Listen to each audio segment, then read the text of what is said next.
ಅಣ್ಣ ನಿಮ್ಮ ಆರ್ಡರ್. ಆ ಪಾಪು ಯಾರ್ದು? ನನ್ನ ಮಗ ಅಣ್ಣ. ಆ ಸಣ್ಣ ಹುಡುಗನ್ ಕರ್ಕೊಂಡು ಡೆಲಿವರಿ ಮಾಡಕ್ ಹೋಗ್ತಿದ್ಯಾ? ಅವಸರ ಅಂತೋದಣ್ಣ. ಅದೆಂತ ಟೈಮ್ ಇದ್ರು ಆ ಸಣ್ಣ ಪಾಪನ್ ಕರ್ಕೊಂಡು ಈ ಬಿಸಿಲಲ್ಲಿ ಡೆಲಿವರಿ ಮಾಡಕ್ ಹೋಗ್ತಿದ್ದೀರಾ? ಇವ್ನು ಹುಟ್ಟೋಕ್ಕೂ ಮುಂಚೆ ಇವ್ರ ಅಮ್ಮ ನನ್ನ ಹತ್ರ ಹೇಳಿದಾಳೆ. ಏನ್ರಿ, ನಾನು ನಿಮ್ಮ ಹತ್ರ ಒಂದು ವಿಷಯ ಹೇಳ್ಬೇಕು ಅನ್ಕೊಂಡಿದ್ದೀನಿ. ಹಾಂ ಹೇಳು. ಟೀಚಿಂಗ್ ಕೋರ್ಸ್ ಮಾಡ್ಬೇಕು ಅನ್ಕೊಂಡಿದ್ದೀನಿ.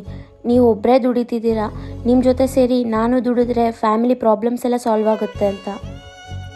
ಸ್ವಲ್ಪ ದಿನದಲ್ಲೇ ಇವನು ಕೂಡ ಹೊರಗಡೆ ಬರ್ತಾನೆ, ಆವಾಗ ಖರ್ಚು ಕೂಡ ತುಂಬಾ ಜಾಸ್ತಿ ಆಗುತ್ತೆ. ಹಾಂ ಸರಿ ಬಿಡು, ಮಾಡು. ಅದರಲ್ಲಿ ಪ್ರಾಬ್ಲಮ್ ಏನಿದೆ? ಒಂದು ಪ್ರಾಬ್ಲಮ್ ಇದೆ. ಏನು ಪ್ರಾಬ್ಲಮ್ ಇದೆ? ಆ ಕೋರ್ಸ್ ಮಾಡ್ಬೇಕಂದ್ರೆ 1 ಲಕ್ಷ ಕಟ್ಟಬೇಕು ರೀ. ಅದಕ್ಕೇನು ಪರವಾಗಿಲ್ಲ, ನೀನು ಅಪ್ಲಿಕೇಶನ್ ಹಾಕು, ದುಡ್ಡು ನಾನು ಹೆಂಗೋ ಒಂದು ಅರೇಂಜ್ ಮಾಡ್ತೀನಿ. ಆ ಟೈಮಲ್ಲಿ ನನ್ನ ಹತ್ರ ಅಷ್ಟು ದುಡ್ಡಿಲ್ಲ, ಅದಕ್ಕೆ ನನ್ನ ಬೈಕ್ ಮಾರ್ಬಿಟ್ಟೆ. ಆಕಿಗೆ ಜಾಬ್ ಬಂದ ಮೇಲೆ ಎಲ್ಲ ಸೆಟ್ ಆಗುತ್ತೆ ಅಂತ ಅನ್ಕೊಂಡೆ. ಮತ್ತೆ ಜಾಬ್ ಬಂತಾ? ಆದರೆ ಆದ್ರೆ ಏನು? ಏನ್ರಿ, ನನ್ನ ಕ್ಷಮಿಸ್ಬಿಡ್ರಿ. ನಾನು ಈ ತಪ್ಪು ಮಾಡಬೇಕಾಗಿತ್ತು. ನಾನು ಮದುವೆಗಿಂತ ಮೊದಲೇ ಒಂದು ಹುಡುಗನ ಇಷ್ಟಪಟ್ಟಿದ್ದೆ, ಆದರೆ ಅವ್ರ ಮನೆಯಲ್ಲಿ ನನ್ನ ಒಪ್ಕೊಳ್ಳಿಲ್ಲ.